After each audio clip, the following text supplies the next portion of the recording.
Each year, eager ears in the east eat yeast. Each year, eager ears in the east eat yeast. Some speakers find it hard to make the Y instead of a long E. One way to find the Y is to realize that it's between the long E and the long U. So if I go from E to U and I glide between them, I will naturally run into the Y. Then you can memorize where that Y is. Let's try that. Ew.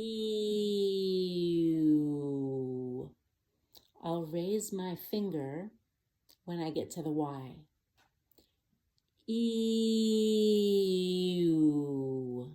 Another way of looking at the difference is realizing that the long E is a front vowel, where the tongue needs to be close to the front of your mouth and bent toward the front of your mouth. E. Basically, if these are my bottom teeth, my tongue tip is right behind my bottom teeth, and my tongue bends forward. E. The tongue is so forward that none of the tongue is touching the back teeth. But if I do the Y or Y sound, instead of E, I get Y. And now my tongue is a little more back, and the middle of the tongue is bent toward the top of the mouth, and the sides of the tongue can be touching the inside edges of the top molars. E.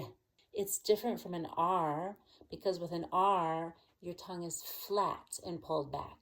But with a Y, your tongue is bent with the tip downward, close to the bottom teeth, and pulled a little bit back. Yeah.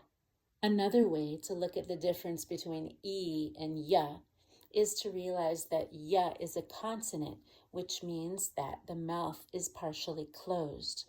So we need to get some part of the tongue higher up toward the hard palate than we would for a vowel. If I just raise the middle of my tongue or the blade of my tongue a little bit higher than I do for E, I will get to the Y.